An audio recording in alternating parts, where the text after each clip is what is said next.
The bright sun, luscious seas, beautiful blue skies, and a fresh breeze.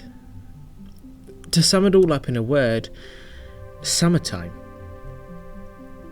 These are the things I immediately think of when looking back at Super Mario Sunshine. Right off the bat, I should let you know that Super Mario Sunshine is one of my favourite games of all time, and it takes the top spot for my favourite 3D Mario game. You see, my history with Sunshine and the GameCube in general is not a long one, but it's managed to leave a long-lasting impression that leads to, my current feelings on Sunshine today. Whilst we did own a Wii, and had come across an N64 in my very, very early years, predominantly we were a PlayStation household growing up. Our family worked up through the ranks of the PlayStation 1, and then followed by the PlayStation 2, and then we were quite lucky after a couple of price drops we managed to grab a PS3. Between these consoles and a poor DS, this was kind of where the majority of my childhood gaming was spent. Amazingly though, one day we came across an awesome deal when a local shop was selling a brand new GameCube for around £50. I don't remember all of the games that we had when we had the console back in the day, but one of the few games I do remember experiencing on the GameCube was Super Mario Sunshine. And this was always the go-to game I'd end up sticking on whenever I was in the mood for some Mario. Around that time I already knew and understood the Mario formula quite well. After all, I'd spent quite a bit of time in Super Mario 64 DS, and I had loved Super Mario World on my Game Boy Advance. But there was something different about Sunshine. As a game, yeah, it was good, and it held up to the same quality that I was kind of used to in a Nintendo game, but oh my life, the atmosphere, wow. You see, where to me Super Mario World felt like a cartoon and 64 just felt like a video game, I was completely taken by Sunshine's atmosphere and the attention to detail, and it all just kind of kicked my young 10-year-old imagination into overdrive. 64's levels were fun to traverse and all, but I knew I was just playing a game. In Sunshine, however, there were elements that were just not integral to the gameplay at all, that the developers, you could see that they'd taken the time to implement them, and these elements had just exploded my head with kind of curiosity and wonder. While I enjoyed Peach's Castle as a hub world, I never could quite understand why jumping through a painting would take you to another world. I never really gave it much thought, as this was just the way that it was, and when you're that age you accept it, but in Delfino Plaza there were houses and buildings and shops and traders all selling their wares, there was a beach and even a community of workers driving around in their little boats going around the town. Exploring this hub world and the different levels within caused my imagination just to go wild, with thoughts of what these villagers did, within their daily lives and routines, and what type of people they were. In essence, what young me fell in love with was the immersion and the continuity and the game world feeling like it was truly living and breathing. And the only thing that was really missing was the smell of the salty air and the summer breeze. Now, I know a lot of people don't like Super Mario Sunshine or have mixed feelings, and it's because of its vastly different themes and gameplay elements, but I think it's perhaps for these exact reasons that I enjoy it so much. I mean, for a mainline Mario game, Super Mario Sunshine is on the weirder side. I mean, for starters, it didn't even launch at the same time as the console it was released on. But in addition to this weirdness, it is also the only mainline Mario game to fully feature voice acting, and while some of the acting could have been better, I'll give you that, with more time and effort, I think this could have been one of the more positive characteristics of the game. But then chuck in the tropical themes and a water pistol / jetpack thing, you have, for better or worse, one incredibly stand-out Mario game. See, for me, the new directions that Nintendo tried to go in was something I personally really liked, and it's something I actually wish Nintendo would do a lot more of.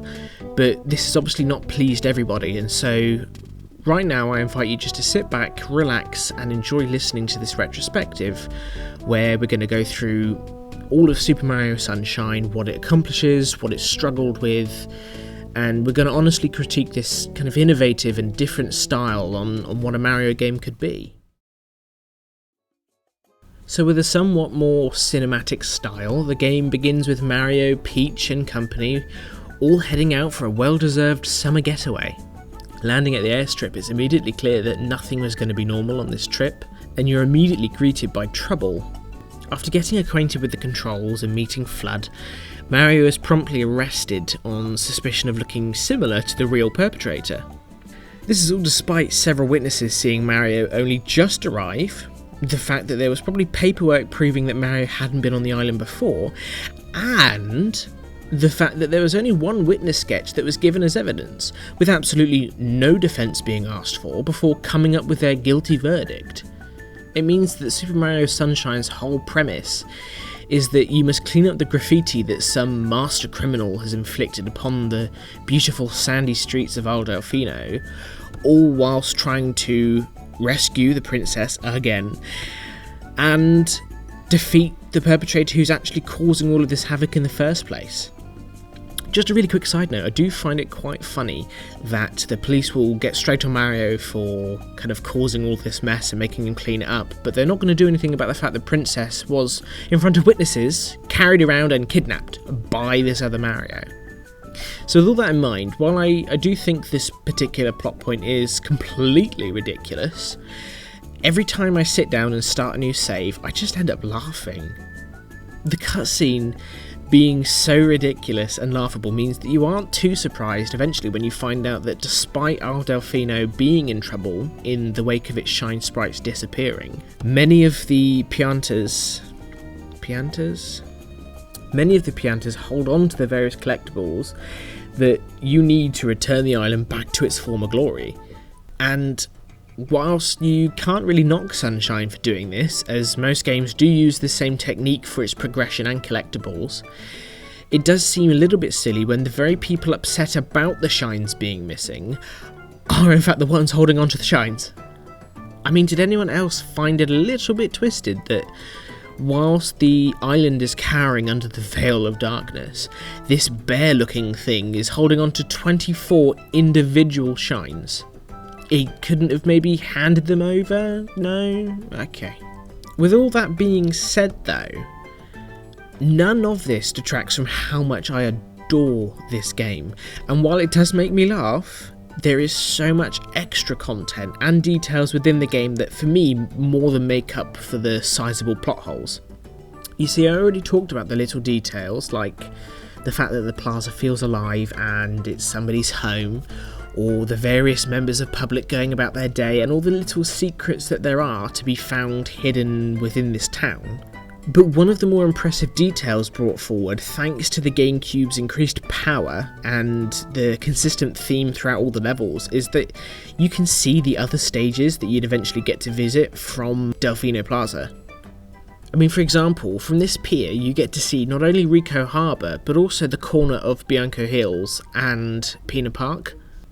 One of the things I truly loved about this is that it got me excited to try and visit these news sections, and it kind of got me imagining what those areas are going to look like up close. I mean, at first you have absolutely no idea how you're meant to get to Pina Park, and you just have to trust that in the process of completing the game you come across a means of transportation that would take you there.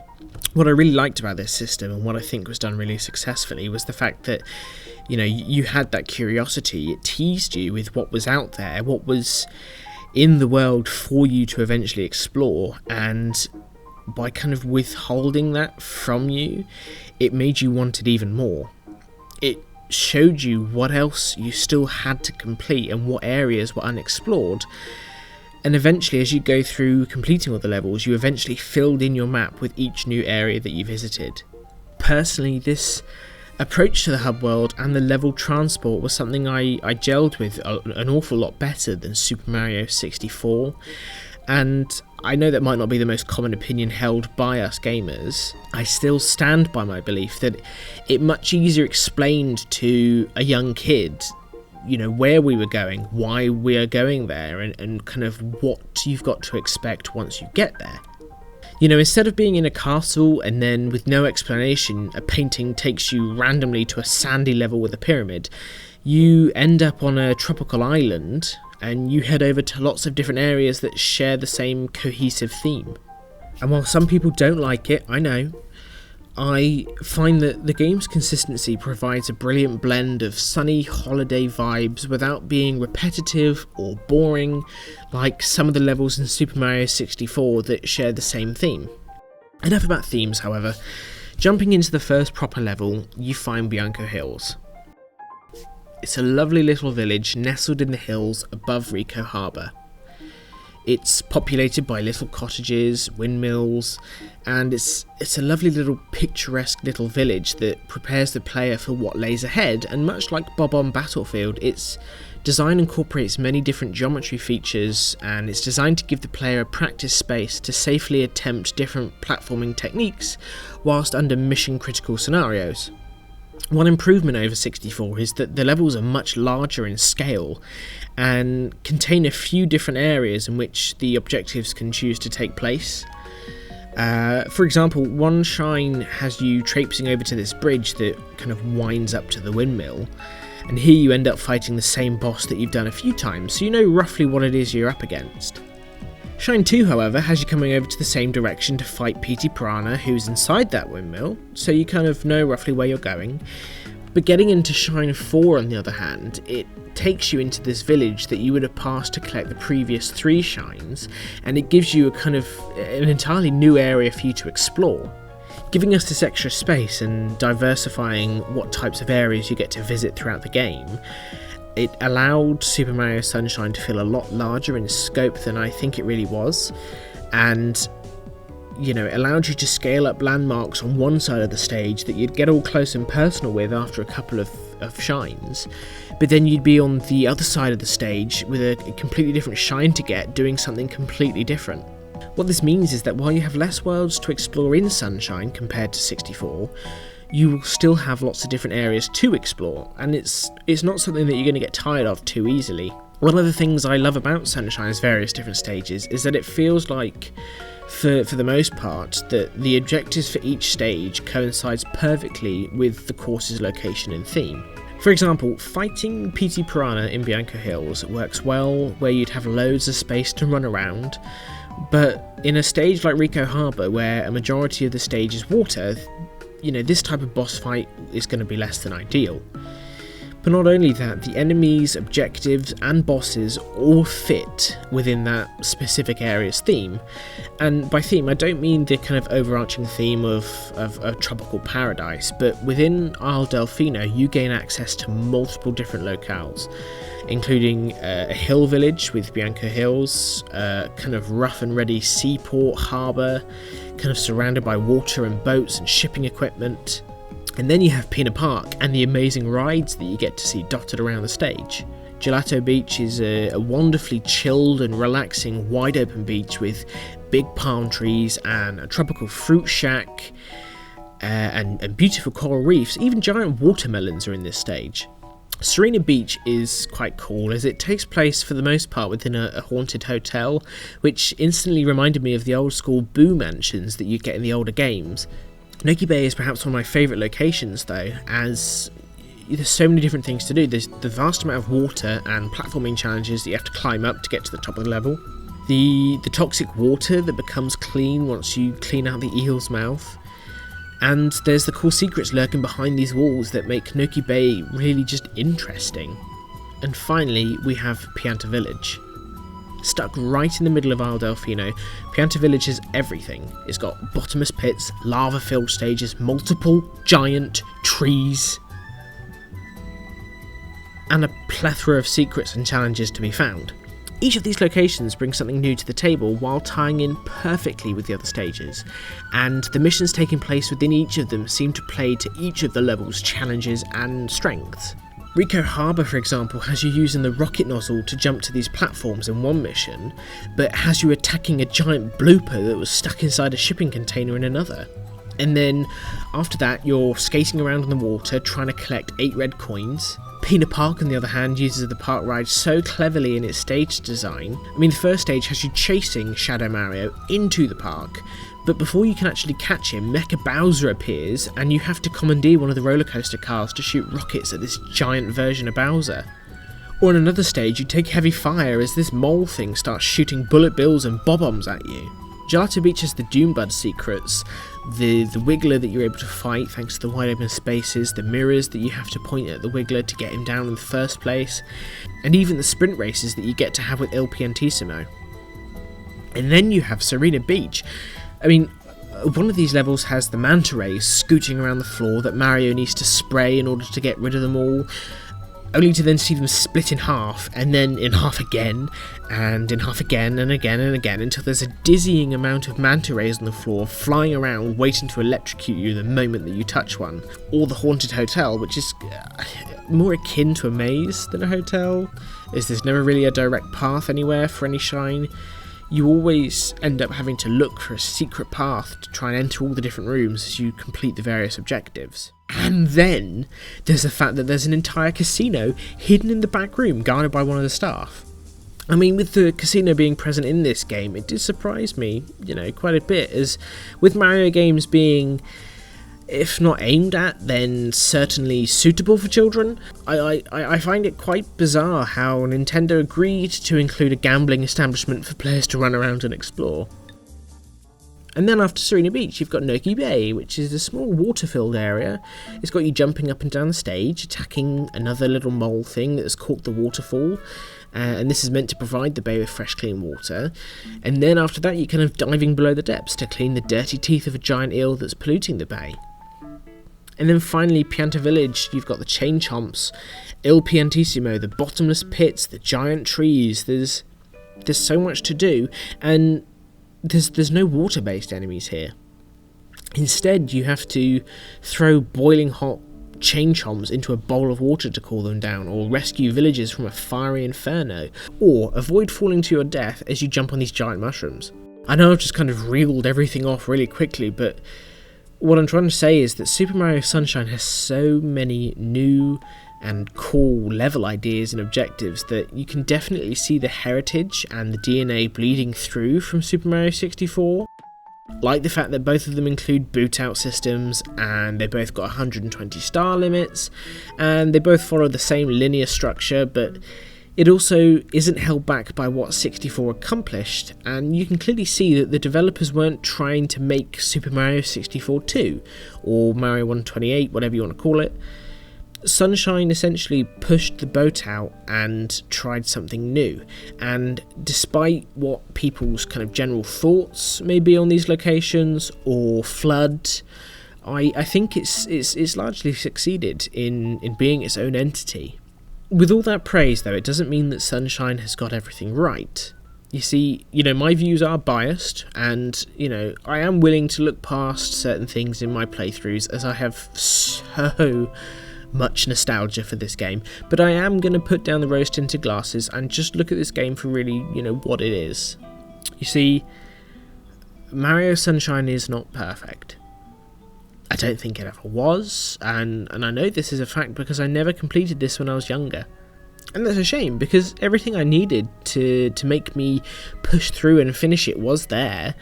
You have the atmosphere and the music, and there's the love and the passion that I had for the game, but with as short an attention span as I have, there were several glaringly large issues that meant I never fully got through, and the only reason I've ever actually managed to finish this game since then is I've had access to guides that streamline the entire process. Firstly though, I would just like to point out that I did want to complete the game when I was younger.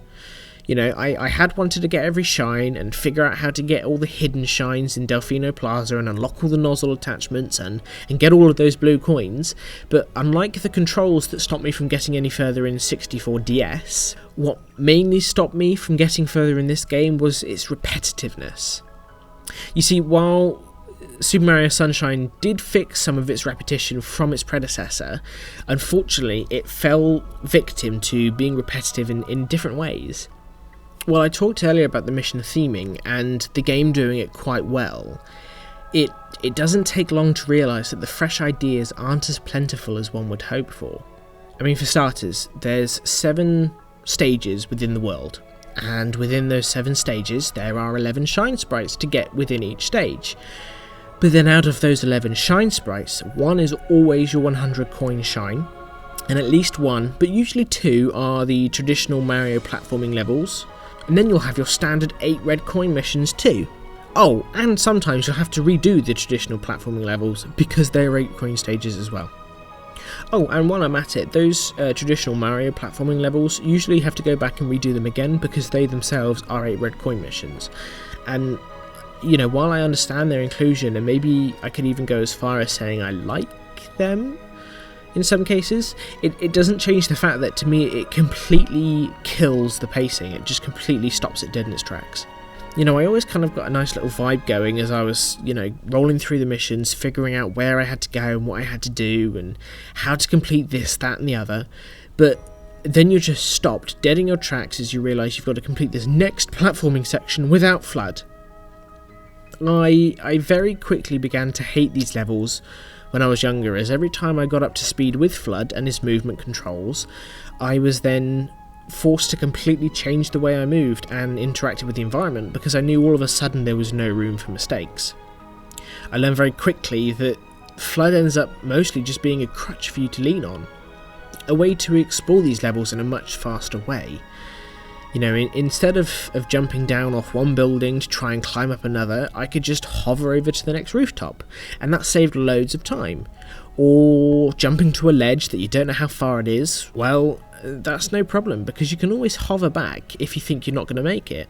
But with these levels, when FLUDD is taken away from the player, it's very clear that they've only gone and done this to artificially spike the difficulty. You'll notice this a lot when comparing 64 to Sunshine, that 64 has a plethora of bottomless pits in and around the levels, but in Sunshine the only level you could really call a bottomless pit would be Pianta Village, and even then this is only when you venture under the stage. Sunshine's main method of approach to this is to inconvenience the player by making you fall from a jump or dumping you into a body of water or something like that, and then all you have to do is climb up and try it again. And this is exactly why it's such a big shock to the system, because when you reach these platforming areas, you know, all of a sudden there are these bottomless pits and you don't have any aids to help you. You know, all you get is... But then, you know, but this isn't the only kind of instance of repetition that bugs me so much. You know, it's bad enough that they repeat this level structure throughout each of the stages, but along with that, they make you do it twice. Yeah, that's right, viewer. You do the same mission twice. You do it again. That means out of the 11 stars, 4 of them, usually, are these platforming stages. Now, it's not entirely bad. I mean, you do get FLUDD back on the second go, and the goal this time is to grab the 8 red coins in these secret stages, but finding the motivation to do this in such a short space of time means that you really should be taking your time and trying many of the different levels instead of just doing them all in one go. And that was kind of my problem. The way I've always done them is I try and do all of the shines in one go. I try and get that stage out of the way, and then I move on to the next one. And it just becomes incredibly boring doing the same thing over and over and over again. So, you know, if you're not trying to speed run or rush your way through to record a video or anything like that, for me, I would just, you know, just go here, there and everywhere, you know, do what takes your fancy. But then you have the reused bosses, and, you know, they vary, you know, depending on where you are in the game, to being like really, really bad, and it's not too difficult, but, you know, within 30 minutes of starting the game, you've already fought these kind of piranha things 4 times. That's within the first 30 minutes, and in total you end up fighting them 5 times. You know, as a kid, this didn't get my hopes up for a Mario game with variety, and it only reaffirmed those feelings that I had in my mind when I realised that you have, you know, in addition to those 5 little piranha fights, you have 3 separate races with Il Piantissimo. There's all of those different red coin missions, and there's 3 different fights with Goopa Blooper. As a kid, it kind of just came across as lazy mission design, or at the very least it left me feeling like the game had been rushed.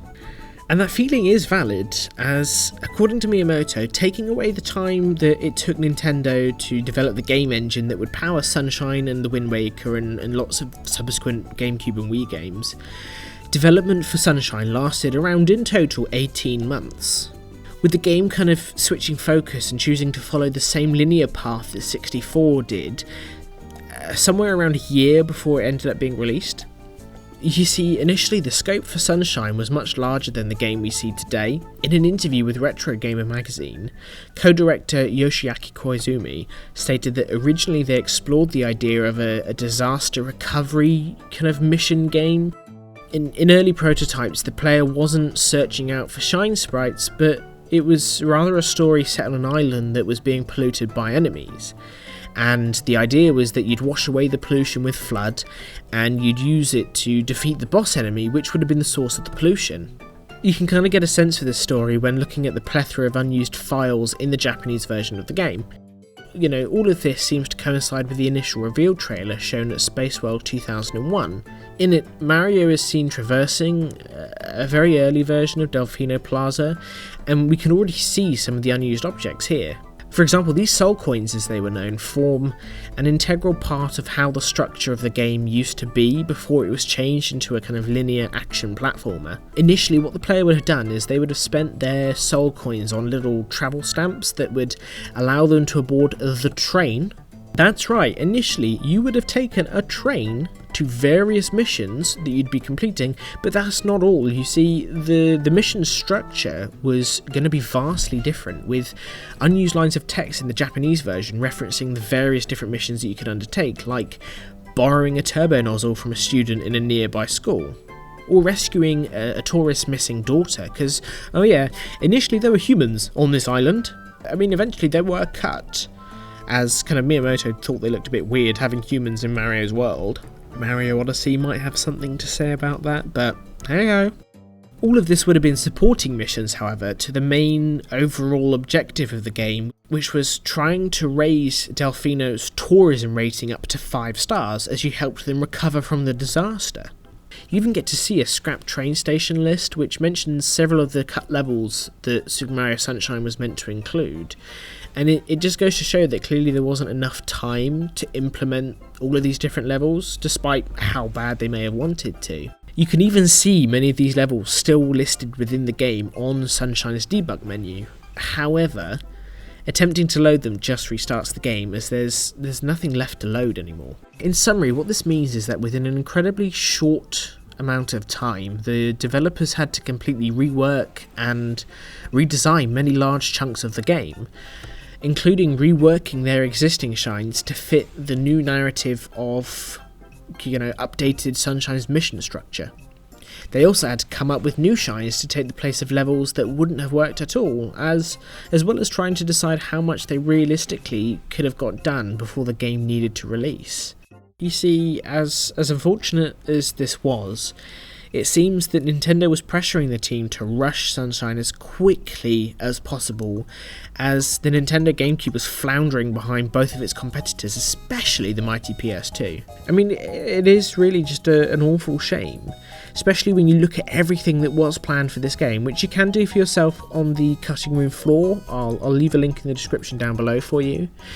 But the completely different approach to the game's design, the much larger world, even the fact that there was said to have been 10 different nozzles being planned for FLUDD at one point, it's just such a shame that none of this got to be included in the original game. Even more shocking is that they didn't even know if they wanted to include the hover nozzle in the first place. It's something they were umming and ahhing over, but ultimately they did pick it due to its freedom and the ease of use that it granted the player. The game's rush development can even explain why the blue coins are so prolific. I mean, as a kid I remember I'd play this and I'd often sit there and wonder how many blue coins there were going to be in the game to collect. And at the time, if I really put my mind to it and I focused, I could conjure up about 30 to 40 coins in a typical playthrough before I kind of deleted my save. And I thought that there wouldn't be many more than that. I mean, I did scour the levels quite carefully. I'd only get through the first few, but Imagine my surprise when I'm thinking there's 30 to 40 coins, and then I get to my adult years, and surprise, there's 240 of them. When you take into account that they aren't always easy or obvious to find, 240 coins, I feel, is an obscene number of coins that you need to collect in order to reach the 120 shine limit. And when you take into account the many different scrap levels and the scrap stages and everything that was kind of cut out of Sunshine, you can clearly see that a lot of these shines would have been transformed into blue coins. That's not to say I resent their inclusion though, as whenever I'd find a coin on its own, I'd feel like I'd accomplished something like really cool, and I took like great pleasure in seeing how many I could get on my own. But on the flip side though, some of these coins are hidden in some barbarically stupid places, and I know I'd never have found them on my own without the use of a guide. And for me, like, unfortunately that's the only way I can complete this game. As much as I love Sunshine, I can't stress how much I love this game, I still have to, you know, go back and use a guide to be able to get my way through it. It's finding all of the coins on their own would be far too time consuming, and honestly it'd just be boring. It's like mind-numbingly boring. So I do quite enjoy, you know, collecting them with the guide. I just chill out, you know, once I do all the main stages first, and once I've got the 96 shines, I chill out, put some music on, and I just relax as I go through a guide and I collect them all one by one. And you know, that might not be the way that you might enjoy playing it, but for me it's the way that I can get the most enjoyment out of Sunshine, and it's something that I do take great pleasure in. In the end, it does feel to me that Nintendo kind of implemented the blue coins in a way that they only did it purely to pad the game out due to how incredibly rushed they were. As what you'd find probably in any other Mario game is that these final 24 shines that you trade your blue coins for would usually equal just 24 extra missions that you do. It all goes to show how incredibly pushed for time the developers were. And it makes me wonder how different Sunshine would have ended up being had they been allowed to realise their initial vision. The rush left Sunshine feeling somewhat off compared to what gamers were expecting from a new Mario game, and I think this is the reason that many people still retain mixed feelings for the game now. I mean, what was noted by the reviews at the time of Sunshine's launch was the game's objectives just kind of missed the mark, as well as the insane jumps in difficulty and the game just generally trying to regurgitate the same content over and over. Clearly, both gamers and kind of reviewers both knew that Sunshine missed out on its full potential, which it's a shame. It's a massive shame, because from afar, Super Mario Sunshine looks stunning. Unfortunately though, whilst it does look pretty good, upscaled to HD, it doesn't take long to notice some of the problems, and you can see that just by taking a closer look at things that have just started to go amiss. Just a couple of examples are, in Bianco Hills you have the gorgeous warm summer sun shining down upon you, except for in episode 6. In episode 6 you have no sun. It's nice and sunny, but there's no sun. The developers just forgot to place the sun in episode 6, or maybe they accidentally deleted it, I'm not really sure. And then in Pina Park, for example, there's loads of issues. I mean, for one, if you make note of the palm trees, like kind of where they are, their positions around the map, they're all kind of situated in a nice little kind of base, and then you get a ride on the roller coaster, you'll start to see that all the palm trees are either missing or hilariously misplaced, kind of clipping through little buildings. And then you have what I can only assume is a mix-up with kind of the course order in what you play in, or maybe they assign the wrong number or the wrong starting area to a certain stage. As with episode 3, the Ferris wheel is spinning incredibly quickly. Now, this occurs during the mission called the Runaway Ferris Wheel. The mistake, however, is in the fact that episode 5 is the Runaway Ferris Wheel, not episode 3. And upon jumping into episode 5, you see that the Ferris wheel is just spinning normally, so they've obviously stuck the wrong intro onto the wrong stage. Oh, and speaking of the Ferris wheel, in pretty much every level you can see the Ferris wheel. You know, if you stand up on Bianco Hills or Riga Harbour or whatever, you can see the Ferris wheel just kind of spinning. And it spins no matter where you are, except for in Delfino Plaza. I'm not exactly sure why this change was made. Maybe it was an oversight by the developers, or I don't know, maybe it's like hardware constraints, maybe it just, you know, it was too taxing with Delfino Plaza, I don't know, but either way, you stand at Delfino Plaza, the Ferris wheel doesn't spin. And then for our final example, in Noki Bay's Red Coins in a Bottle mission, there is this kind of structure at the bottom, which I always took great interest in, and I'd always kind of have a look around, and upon taking, you know, a closer look at the structure, you see a series of tunnels kind of going through, and at the back of one of these tunnels is this door, and behind this door sits a book. Now, there's an awful lot of speculation and rumours online about what this book could be and what is like originally intended for. Yeah, some people say that it was part of one of the earliest scrapped missions in which Mario would have perhaps had to retrieve the book and then return it to the Elder for a shine. Others say that this simply can't be true, as looking at the book's collision data, it shows that the book and the door is the models are actually part of the world's geometry, and they're not separate objects. Which kind of, in layman's terms, means that in its current state it couldn't be interacted with.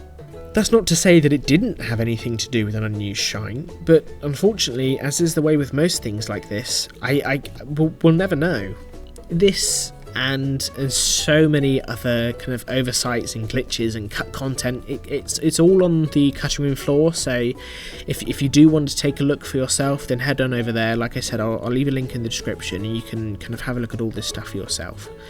But for now though, just kind of looking at all of this, all of these incredibly simple mistakes that the developers made in a mainline Mario game, no less, it just shows how insane the time crunch would have been for the team. I mean, they say it themselves in multiple interviews. They were all tired and burnt out from making this game. But it seems like the developers knew they had a finished game on their hands. They just didn't have quite enough time to QA it properly. So it seems that they went through and kind of only put their attention on the really important stuff, like the main gameplay elements, and, you know, just making sure that there weren't any massive like bugs and that you could get through the entire game. It is a shame though that all of this was kind of overlooked. You know, I mean, I even noticed one or two things myself when I was a kid in various different playthroughs, but I never really realised the scope of how much was kind of, you know, glossed over until I started researching for this video, and I honestly am a little bit shocked just to see how much was overlooked in Sunshine.